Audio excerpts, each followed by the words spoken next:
Welcome everybody. This is the Microsoft 365 and Power Platform weekly community call. This is the call where we always have Microsoft speakers. Well, typically we have certain exceptions every now and then, and some exceptions actually coming later in this fall as well. My name is Vesa Juvonen. I'm a principal product manager on the Microsoft 365 platform areas, and I'll be your host today.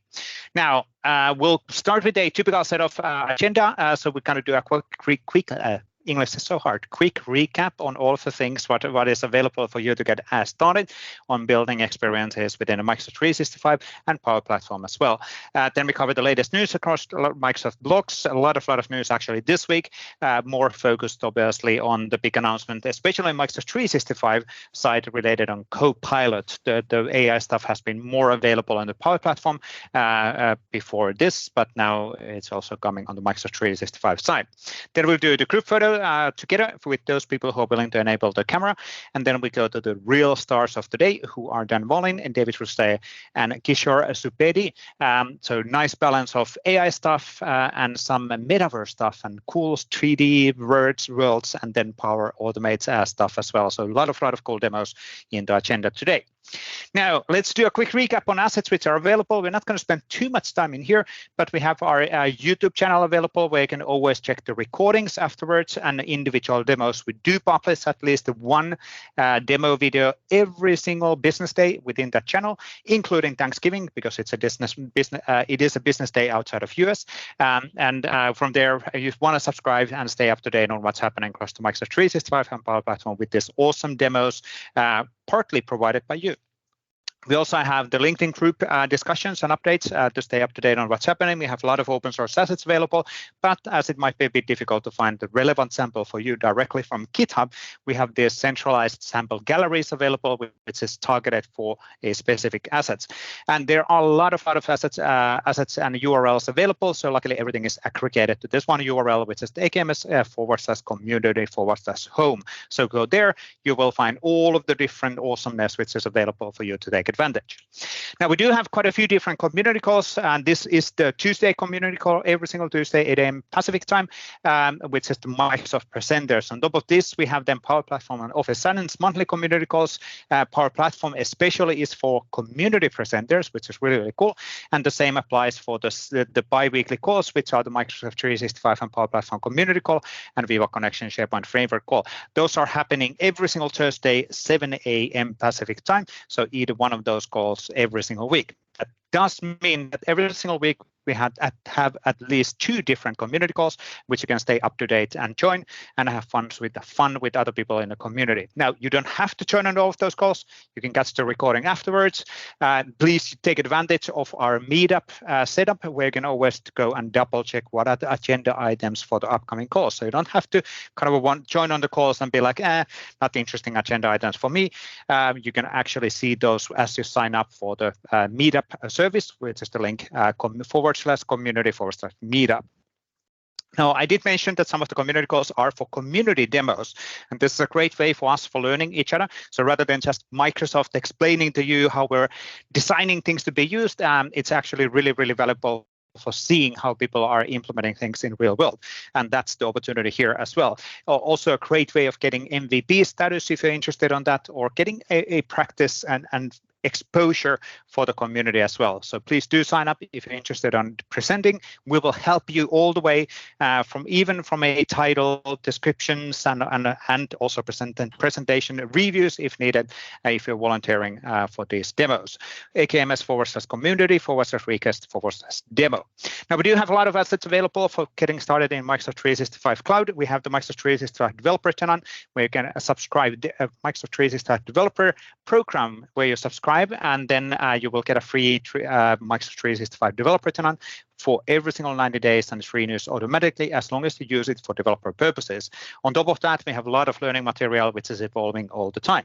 We also have our podcast and video series happening across the Microsoft 365 Power Platform. So we have the PMP Weekly Show, we have the Mondays at Microsoft Show with Caruana and Heather, we have the Power Platform Connections with Hugo and David, and we have the Microsoft 365 Developer Podcast together with Jeremy Fake, Paul Schaffelin, and Aisha Boss. So really great opportunity opportunities of catching up on what's happening within the ecosystem.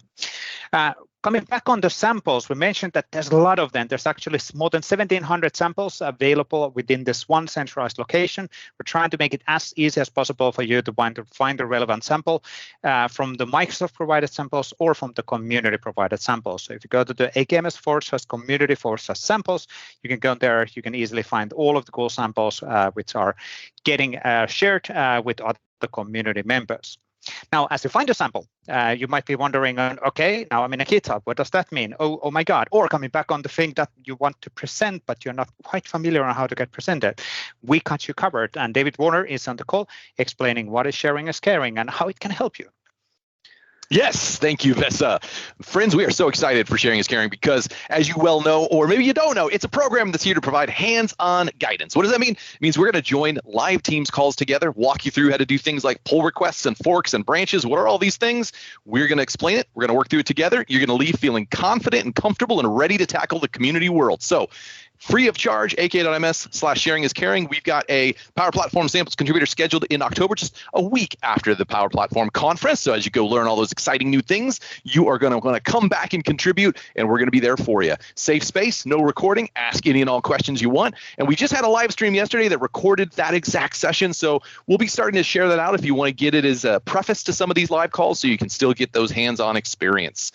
Now, once you have contributed, we absolutely want to recognize you for the work that you are doing in the community. And that is where our recognition program comes in. Powered by Credly, you get cool badges. We've got new ones coming up like our pumpkin spice, a lot of commits, and Hacktoberfest is right around the corner.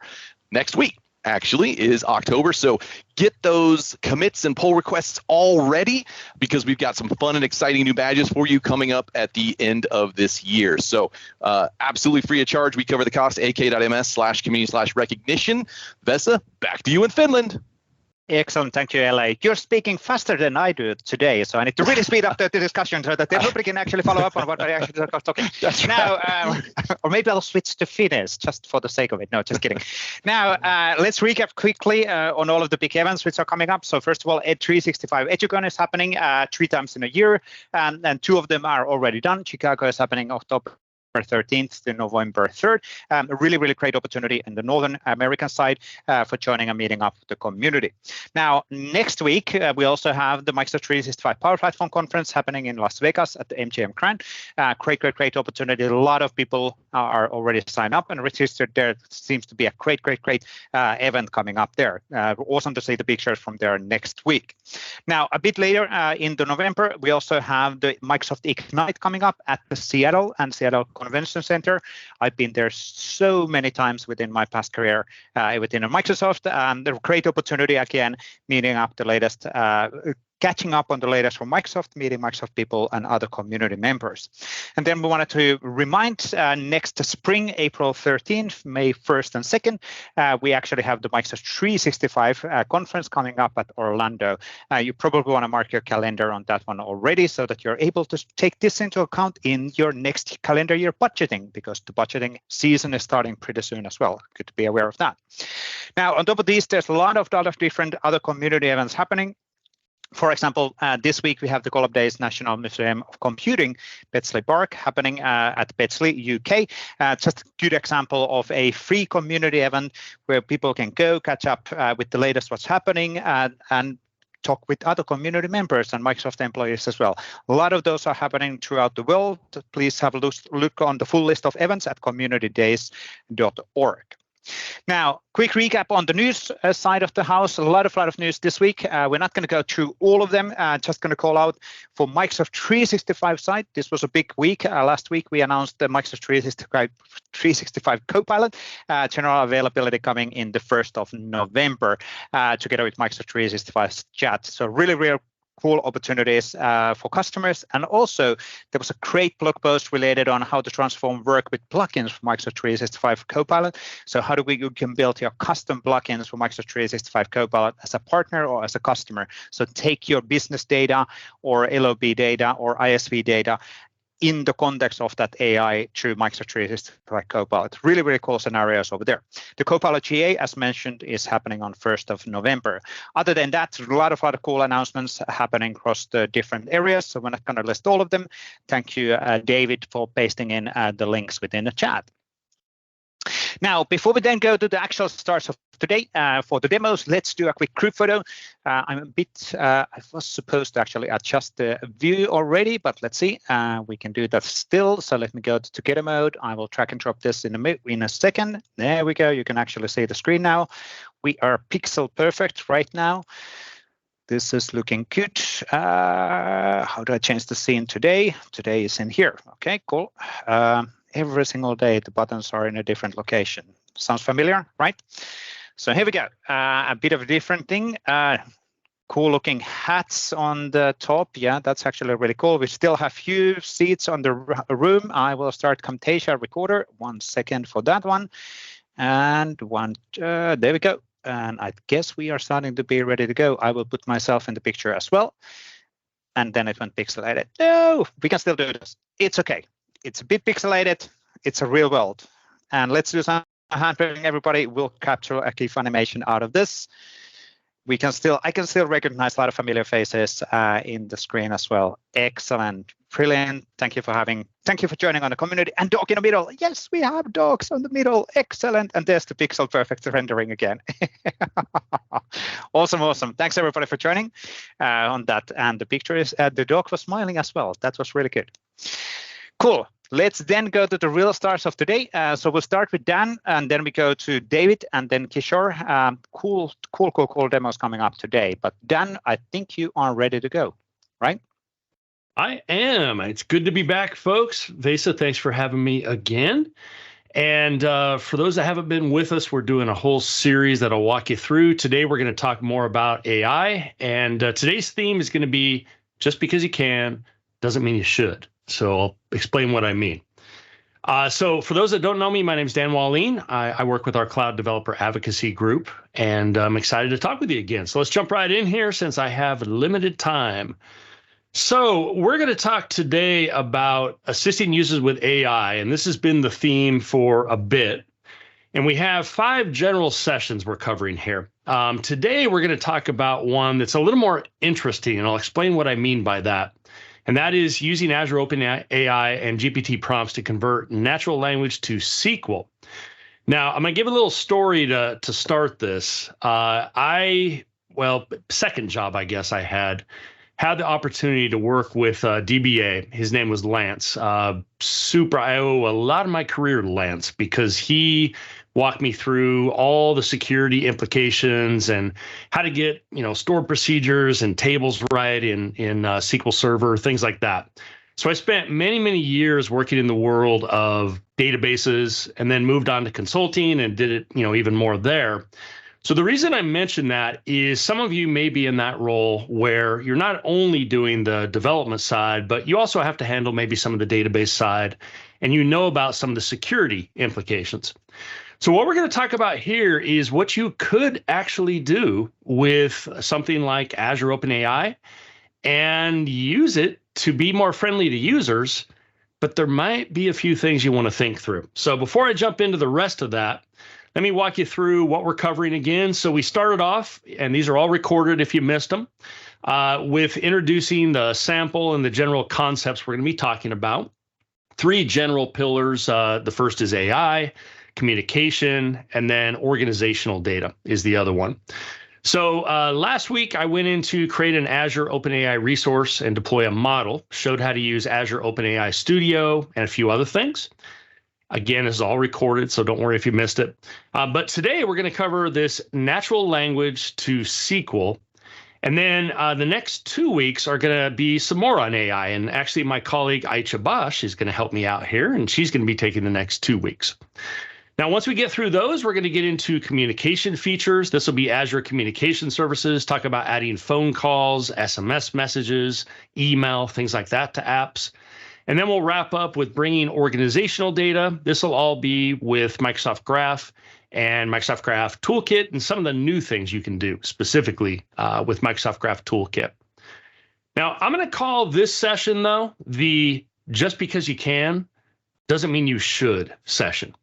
And this is done on purpose. The tutorial I'm going to point you to at the end today actually has this in it. So you could go through step by step. But as we talk through this today, we're going to talk through some of the, how should I put it, dangers, I guess, that you should really think through before you jump into something like this.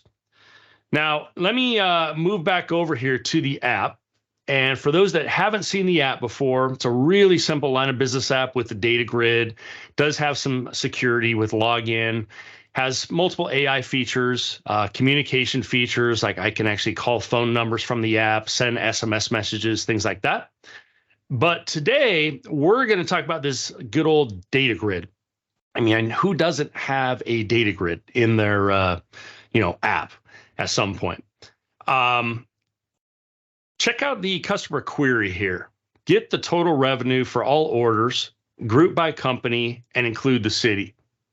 Okay, well, let's go ahead and run that. Now, before I hit the button, I want to mention that this is a PostgreSQL database, so it's a relational database, and it only has a few tables. So this is a demo. This is not ready for production, and we're going to talk through some of the gotchas here, which is the whole purpose of this. So it generally has customers, orders, and reviews, 3 main tables. And I'll show you how that works coming up. So when I run this, we're actually going to use Azure OpenAI to translate this sentence or sentences into dynamic SQL. Now that should ring some warning bells for some of you, at least I hope it does. But we are accounting for quite a bit, and I'll talk about that. But this is one of those opportunities that you look at it and you go, oh, my users would love that. Like, that's amazing.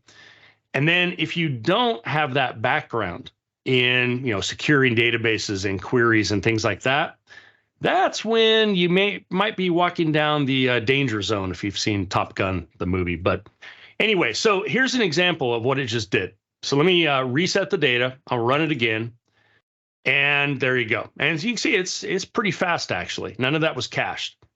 Now let's do get all reviews from companies in, let's see, we have New York, Austin, Sydney, London. You'll see right here. Let's do London. Let's see what that does. And all right, it worked, but let's say include the company name.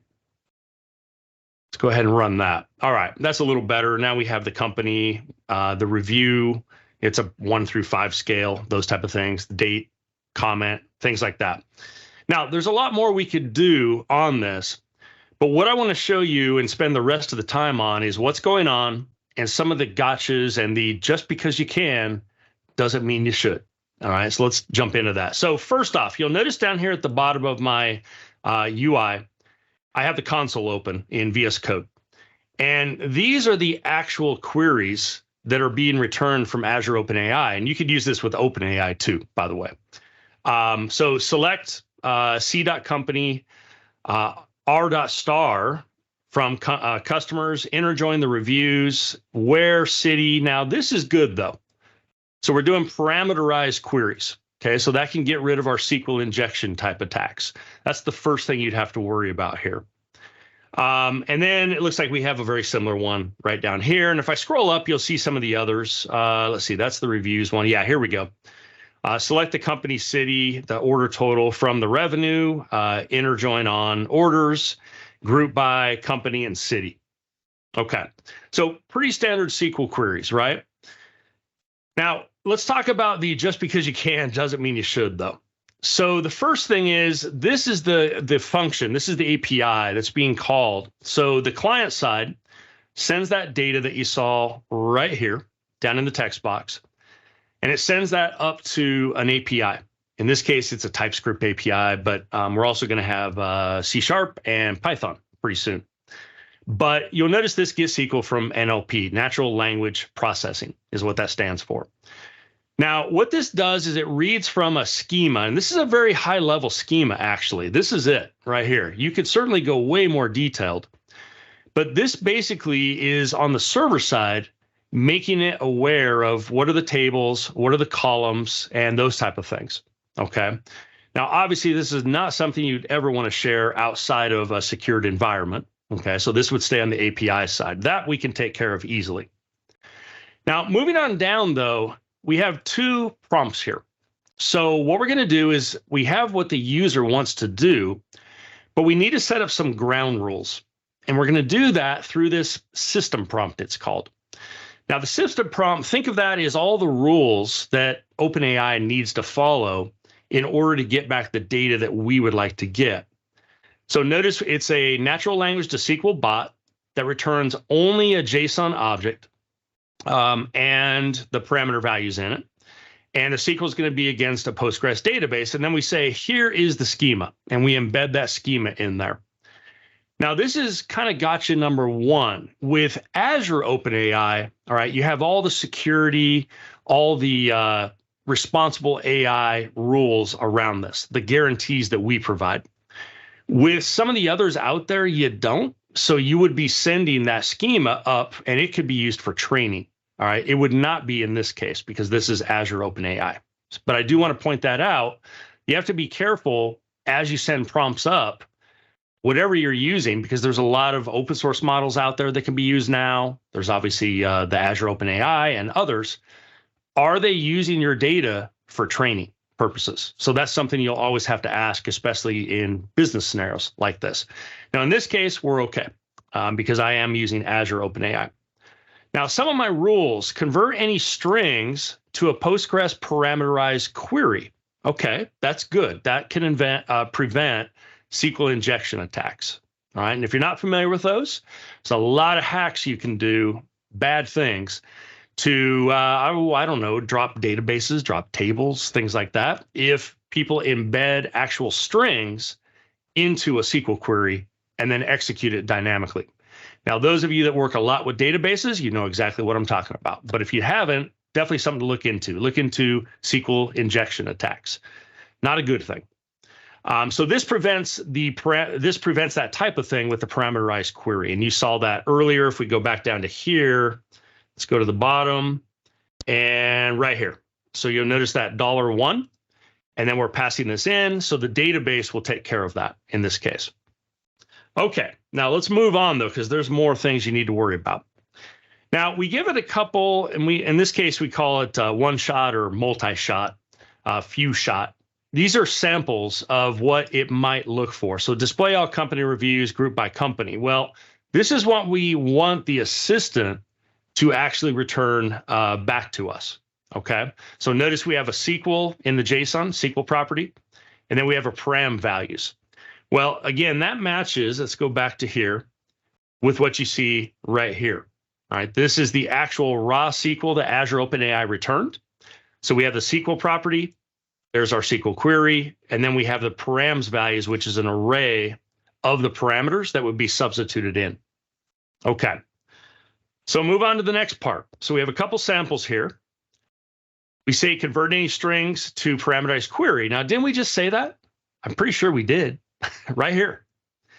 Okay, there is the concept of most recent bias when you work with prompting in AI. And in really, really important rules that you want to follow, it is common that you might actually list those at the beginning and then list those again towards the bottom of your prompt. And the reason for that is depending on the models that are being used, they can be trained on, a lot of data out there. And by kind of reminding them, last thing here, convert any strings to Postgres parameterized queries, it's a good way to make sure it's like top of mind as the model does its work. So something to think about as you go through this. Now, you'll notice another one, do not include any text outside of the JSON object. Well, guess what happens occasionally? Occasionally, I won't get back this raw JSON, and that can really mess you up if you're looking for raw JSON and then parsing that. So I actually have some extra post-processing code because sometimes it will say, here's your SQL query, and then it'll embed the JSON. Well, the here's your SQL query is not a good thing because if you take that as that's what I need, and then you try to do a JSON parse on it, not going to work. So you're going to have to worry about that. And that's another kind of gotcha with really any AI model out there is make sure you double check the data that you're getting back. All right. And then from there, what we're doing is we call OpenAI, and this is just a fetch call.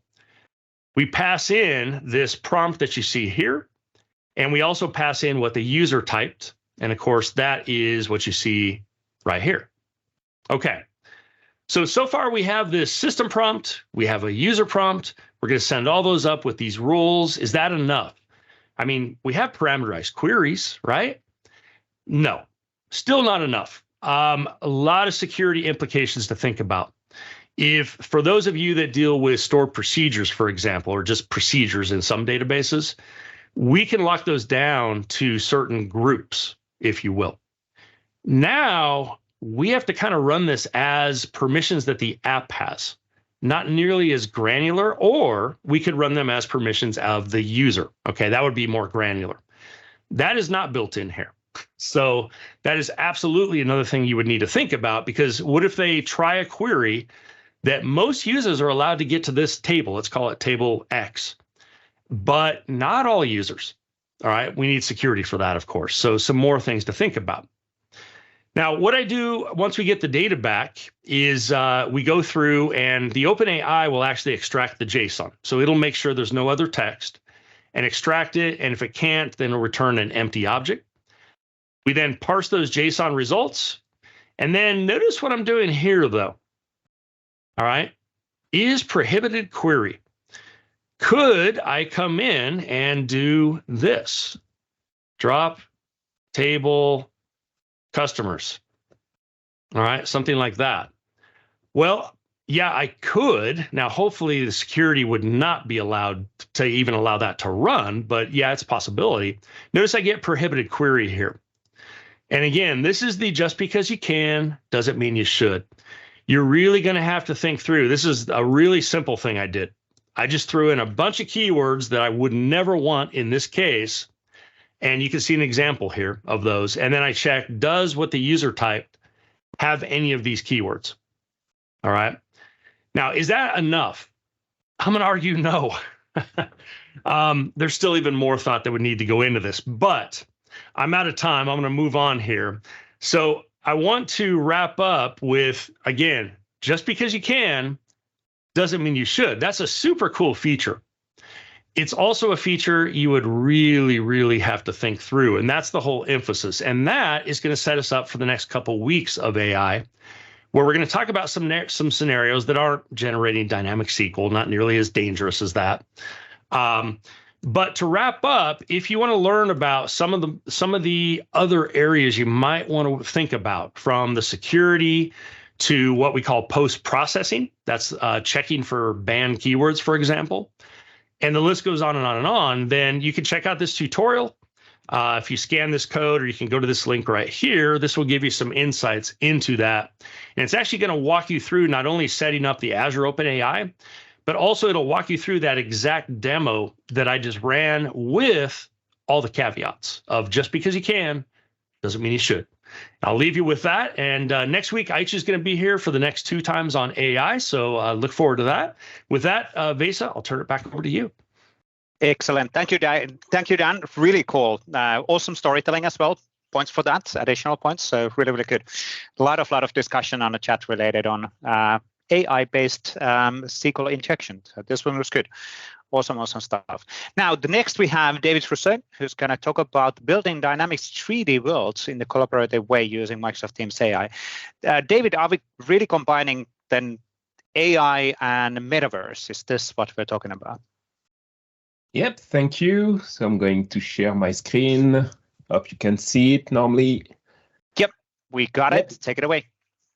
So thanks, Dan, because you've been able to introduce some concept I'm going to reuse in this demo. So first, let me show what the demo is doing, and you can also have access to the code on GitHub. I will share the link. So the idea there, I wanted to build my custom copilot using the Teams AI library. So the Teams AI library is really a new way to build a bot-based, application in Teams and use Azure OpenAI or OpenAI to help you to do some tasks. It could be a smart bot, but it could be also something to help you generating code. So it would be in the continuity with what we have seen with Dan. I'm not going to generate a SQL, even if I would need some help to generate SQL. To be honest, I've always been super bad in SQL, but I'm going to generate code that's going to create dynamic 3D worlds inside Teams. So I am inside the Teams meeting. I loaded my Jarvib, so it's a reference to Jarvis. Jarvis means something specific. I don't know if you know what Jarvis means, but I decided to change the last letter. And I'm going to share to the meeting stage this 3D canvas. So the 3D canvas is using Babylon.js, a 3D engine I've been creating. I already did some demonstration if you're following me using this engine. And now I can ask to my bot, Jarvib, which is there, some specific actions. So for instance, let's ask Jarvib to, let's imagine I would like to create 10 cubes of different colors and put them on a circle. So I'm going to ask Jarvib to create 10 cubes of different colors, like on a circle, for instance. I hope my bot is still running fine. You see that he's going to contact my my bot, and boom, I managed to have now 10 cubes of different colors, put like on a circle. You can even check the code there that is being generated. So it's Babylon.js code, and I'm taking the JavaScript code and I'm going to evaluate that in a dynamic way. I'm going to show you the magic behind that. The real magic is really AI, of course, meaning that I can continue. For instance, I would like to ask Jarvib, can you please, I don't have to say please, which is great. I'm not sure it's a good idea to be rude to AI. Maybe one day we will pay that. But can you please animate the rotation of cube 5 and 9? So let's see what's going to happen. And you can now see that this cube and this cube that are currently cube 5 and 9 are now rotating, are now animated, which means that the AI managed to also understand which object I'm talking about. We can even do something very fun. We can chain like some asks, like make cube 4 transparent, 2 times bigger, and move it up by, I don't know, 2 units. It's not always working perfectly well, but so far I've been lucky. So what is going to be cube 4? You see it worked. So he managed to do to change all the action, and he showed me the code. I've got other possibility. I can have a list of models. So in PowerPoint, you can load 3D models. You can insert 3D models. So I'm using the same API. So I'm going to ask to find available models for a house. So 3D models. So this time is going to do something different. It's going to understand my intent is to have a list of models. So it's going to transform my prompt into a specific call to another part of my code. It should then call the API of PowerPoint in a way, and then generate back an adaptive carved list to show me the list of picture in a way, of the 3D model available. So you see now I've got a list of available model, and I've got their name. But what's fun, this is something, I did a demo with my girlfriend, and when I was trying this demo with my girlfriend told me oh, can you please load the scary one? And you can see that scary is not one of the keywords, but as a human, you may have guessed that the scary one is the haunted house. So let's see if it managed to be as smart as a human. It's load the scary one. And boom, he managed to understand that the scary one is the haunted one. So it means that he's still aware of the context. So this is working really well thanks to many different texts. So I'm going to show that now in the code. So first, I'm using the Teams AI library for that, which means that the Teams AI library is doing part of the job that Dan just shown you before. I just need to provide my Azure OpenAI key or OpenAI key. So you see that in my code, I'm covering both cases. If you're providing an Azure OpenAI keys, I'm going to create the Teams AI object required to do the job, or otherwise I will use your OpenAI key. I'm using GPT-5 GPT 3.5 Turbo in both cases to do most of the job. And then I've got what we name action. So you see that I've got action there. There is 3 types of action that we've seen in this demo. Code to execute was the beginning of it, meaning like create 10 cubes. He managed to map this intent, this prompt to this part of the code. And then what I was doing, I was just doing some basic checks. And I was emitting the code generated over WebSocket. So what's the way it's working there? I've got the bot running on the right. I've got a tab app, so which is a web app, that's going to listen to some WebSocket input. And the bot is going to send some WebSocket information to the web page to share the code to execute. So this is how it works. So this is what here the bot is doing. It's going to take the code generating by the AI from your prompt, push that to the web page, and then I've got in the web page some way to execute live the code. For available model, this is a bit more elaborated in a way. I'm going to understand which is the right keyword to search for. Then I'm going to do a fetch request to the PowerPoint API. And then I'm going to do a bit of parsing, like boring parsing as usual.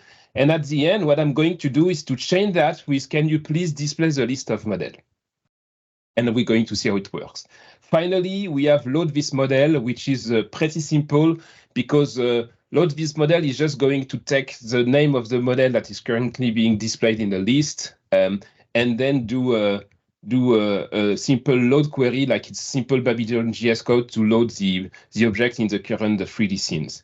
So the way it works, you need to configure the system prompt. So Dan just showed that before. The system prompt is a way to configure the AI under a certain scope. So in my case, I've configured with my system prompt the AI to pretend it's an expert in Babylon.js. Fortunately for us, there is a lot of GitHub repo using Babylon.js. So what GPT has been doing is crawling a lot of GitHub repo with some Babylon.js code and is now good enough to generate a Babylon.js code based on LLM. So it's going to behave like a JavaScript and Babylon.js expert. And I'm going to say like you have mainly 3 actions to do. Like you can load a new model, you can generate some code, or you find available 3D models. Then this is a way to tell him like you will have 3 actions that you have to call in my code that we've just seen in the TypeScript code. So this is what the Teams AI library is going to do for you. It's going to take the JSON output by the AI, map that to those 3 actions and call your code. And then the more you're going to help the AI with context, the better it's going to be. So to help the AI to be even more accurate in a way, I'm going to provide the current model available that I just display my adaptive card list. I'm going to also send back to the AI. This is the current list the user can see in the chat in a way. Current model loaded. Let's imagine I want to modify something on, like ask to the AI after I've loaded the house, can you make it bigger, smaller? Can you move it? It will understand which model I'm talking about. And I'm also sending back the full code being generated so far to be able to help the AI to understand what it should do. And Dan was sharing that. I'm doing the same. And I'm going to remind to the AI, because some instance to forget about what I would like to do. Please only try to generate those actions, because sometimes, this is a recent update I did to my code, sometimes the AI could hallucinate. I don't know if you heard about this specific word, like AI could generate in a way something that is not going in the right direction. So you should really try to force it to think like you would like it to think for your own needs. So this is a way to reinforce the direction like that. This specific JSON format is the one from the Teams AI library I'm using, meaning that everything, of course, is going to be JSON and parsed by the Teams AI library that then is going to call my code on this various action. For the list models, this is the adaptive card that I'm going to provide to the AI. So the AI can also understand adaptive card. So I'm going to tell to the AI, this is roughly the base JSON for schema I would like to use. And you see that I've got like a placeholder there with URL and item. And then what I'm going to ask to the AI, this is the image list, which is the list of URL I would like to display. This is also the complete list. Please, can you fill the, this is where I'm telling the AI to do that. Can you fill the placeholder with real data? And that is going to generate an adaptive card that I'm going to display in Teams. So the last part is I wanted to do something also for accessibility. So you can imagine that someone is collaborating with me in this meeting and maybe is visually impaired or maybe completely blind. And this is an issue, of course, when you're doing metaverses like that or 3D worlds, like it's highly visual. So let's imagine I would like to ask to the AI to help me. I've got a command which is /describe. And let's see what it's going to do. Hope it still works. Oh, I forget to ask the bot to do the command. This is a common mistake I'm doing. And now the bot, you see, going to say, and it could also use, voice for that. This code creates 10 cubes of a circle with a radius of 10. Each cube is given a random color. And blah, blah, blah. Cube 4 is scale up, moved by 2 units. And a 3D model of a haunted house is important and scale 3 times to its original size. So it's managed to understand like what's displayed. And to do that, I've used a slightly different model this time.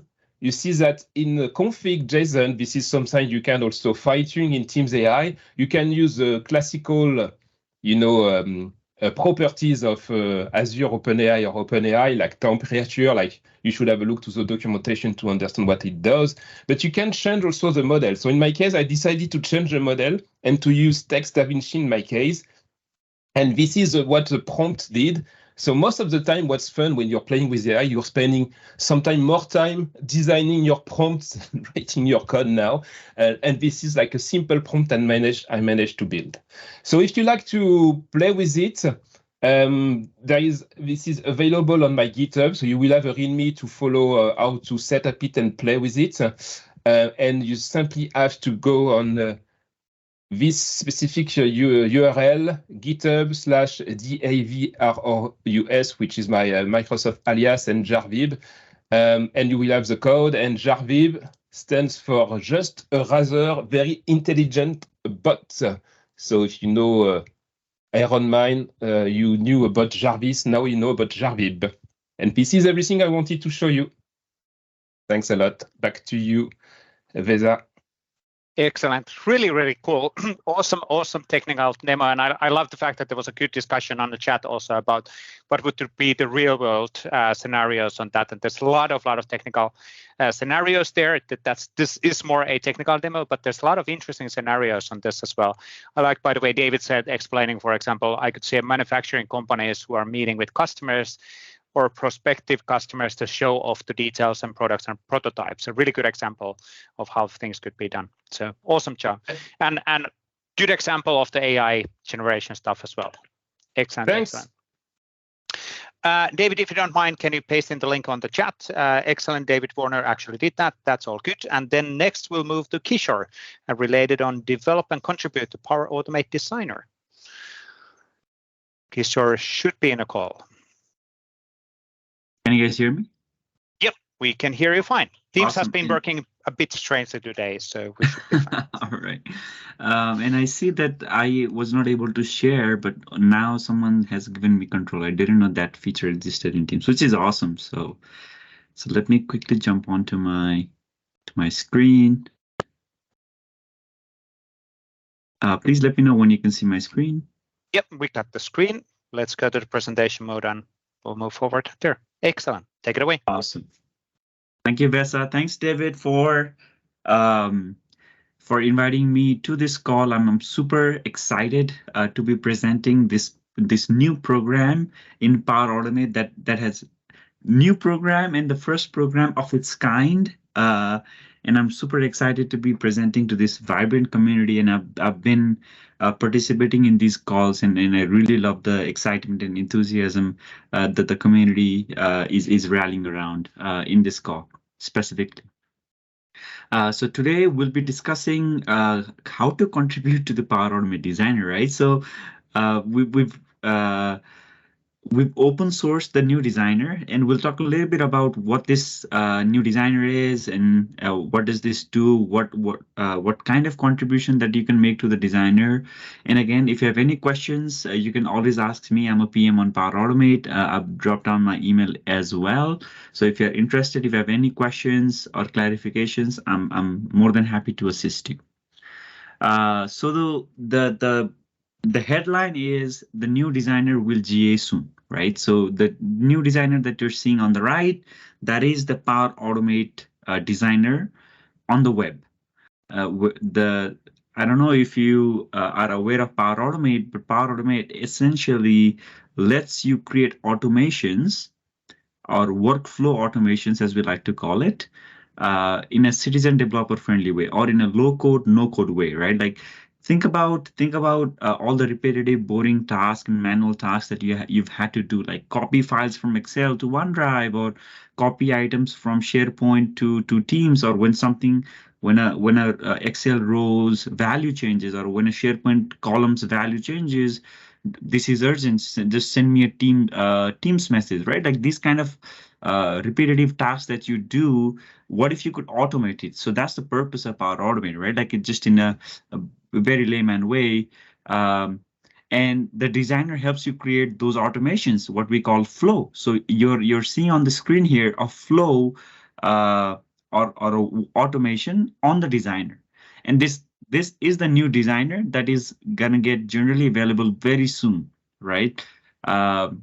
This is a new designer we shipped at preview as a preview feature at build, which was on May, and now we're finally ready to publish this or release this as worldwide as the new default experience. So we're really excited about this new designer. We've heard great feedback on this designer. We're making significant progress on the designer.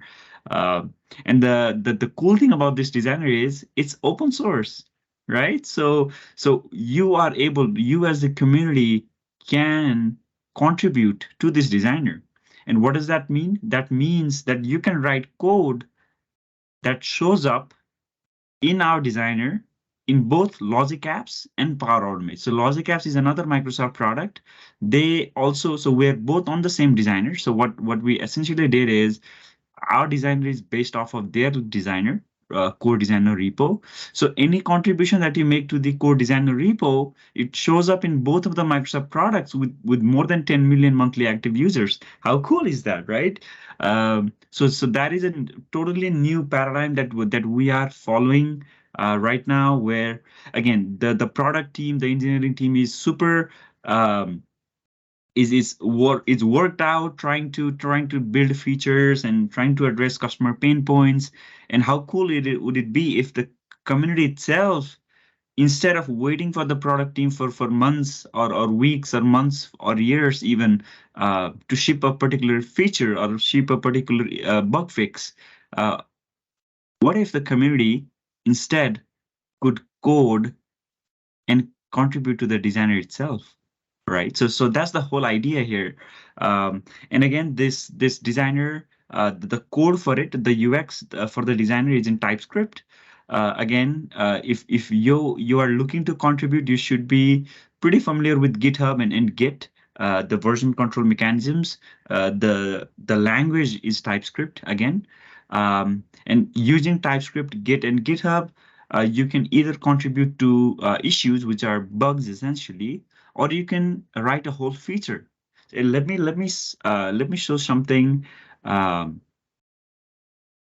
following this link. Again, this link should have everything that you need, as in how to get started with the repo, what are the prerequisites, and everything. And it also talks about the designer community contribution, and then all these different things that we talked about, as in we partnered with David's team in creating these cool badges, which you can obviously flex in your LinkedIn, in your resume, in your MVP application. That, okay, look at this. Like I've contributed personally to Power Automate, and my code is actually getting used by millions and millions of monthly active users in Microsoft, right? So that's the whole idea here, as in you either contribute to a bug or a feature. And we have separate BAS programs for both of these. So if you just, for example, if you do one bug fix, we accept your code and it shows up. And it shows up on our portal, you'll be issued a Power Automate issue contributor badge, and I'll also show you how the badges will look super cool in a while as well. If more than 5 bug fixes, you will be issue specialist. If greater than 8, you'll be an expert essentially. What you could also do is features or feature-wise, right? You could contribute to both. You could contribute to bugs or you could contribute to features. For feature, if you contribute just on one feature, you'll be a designer specialist. If more than 2, you'll be called an expert for the Power Automate designer feature. And I'll show you. I think bugs are pretty self-explanatory, right? Like a little bit of nitty-gritty details on the UX. But for feature side, I'll show you something that should probably be of interest. First, I'll go up to the designer. So this is the new designer that I'm talking about. Your code has a potential to show up on here on the portal that gets used by millions and millions of monthly active users, right? So one thing that I noticed here in the new designer is I cannot copy paste an action to other side of my flow or other parts of my flow, right? Previously in the classic designer or in the legacy designer, I used to be able to right click on an action. I could add or copy to clipboard, and wherever I wanted to paste it, I was able to paste it. But that feature seems like it does not exist today, or seems the product team has other high priority items that they're getting to, and this has never been on top of the backlog, right? So if this feature seems interesting to you, it seems intriguing to you, one thing that I also like to show you is that same feature is a request. That same feature is a request that we put on the website, right? So you see that you can, like, the clipboard copy paste functionality is something that we're accepting contributions for, and we provided designs on how it would look. So essentially, you would be coding a feature that's right at the core of the flow authoring process. Some fundamental feature like a clipboard feature, like it just gives you a sense of the impact of your contribution, as in the copy paste is pretty integral to flow authoring, and you could code something like that. And there are tons of other features that are listed down here, as in you could undo redo your actions on the designer, you could disable any action in a flow, and things like that, right? The details for which everything is on this website. I will also paste the link to this deck on the website, on the chat. Feel free to take a look. If there are any questions, please reach out to me. And before how do I? Okay.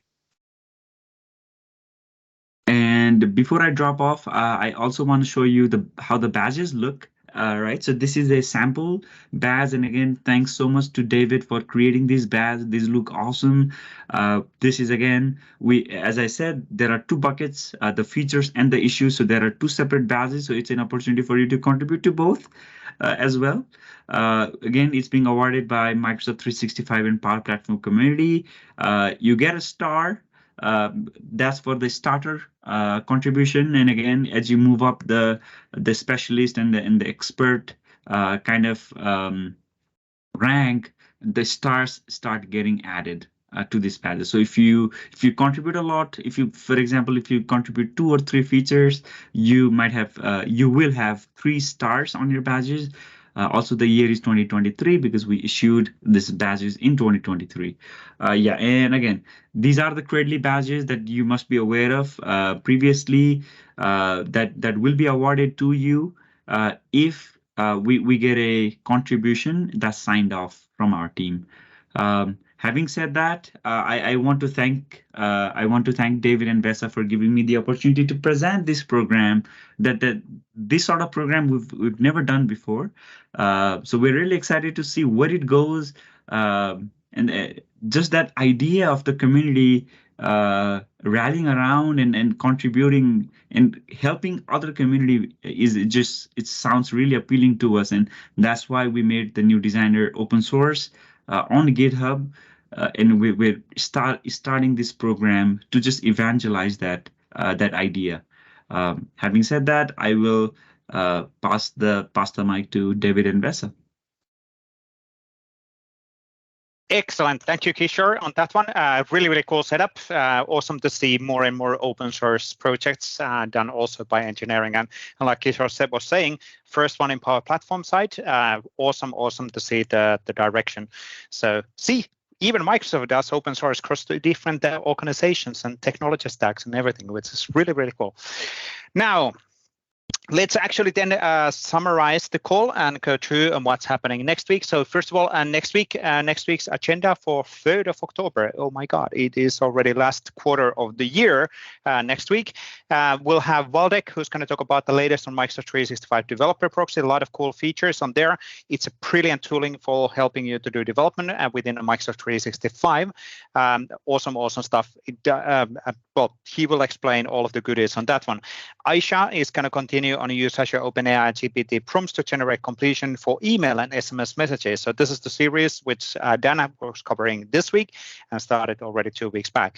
And then we have Shubham Gauham talking about getting started with adaptive card-based loop components, which is currently in public preview. So really cool capabilities, again, shown next week within this call. Now, between the weeks, if you might have questions or you want to engage with the community, one way of engaging is also signing up for our Discord server. So we do have already more than 500 people within this Discord server and more and more active discussions, which is awesome. So we're really trying to make a forum where people can easily have a discussion and share their learnings and help each other within the community. Discord is one of those options which is available for you to take advantage. Really easy to sign up for as well. Now, related on this calls, we would love to get your feedback. What are the calls? What do you think about these calls? Are they good? Are they bad? All of that stuff, super important for our internal processes as well. If you have good ideas or suggestions, please do let us know as well. So really important for us to know your input for our future direction within this calls. And now let's just recapping when we started, as said, the recording will be available in the Microsoft 365 and Power Platform community YouTube channel. It will be there within 24 hours, typically in 18 hours. Subscribe today so you'll know when the recording will be available. You can also follow us on Twitter or X, whatever the service is nowadays called, or in LinkedIn is one way of always knowing whenever there's a new material available. The next call is available on October 3rd, like mentioned, and all of the available community calls, you can download the invites directly from AKMS/community/calls. And that's it for today. Thank you for the presenters. Thank you for the attendees. Thank you for the awesome discussion once again on the chat. Let's stay in touch and let's use the other social media channels throughout the week when we're not in the call. Thanks, everybody. Stay safe. Bye-bye.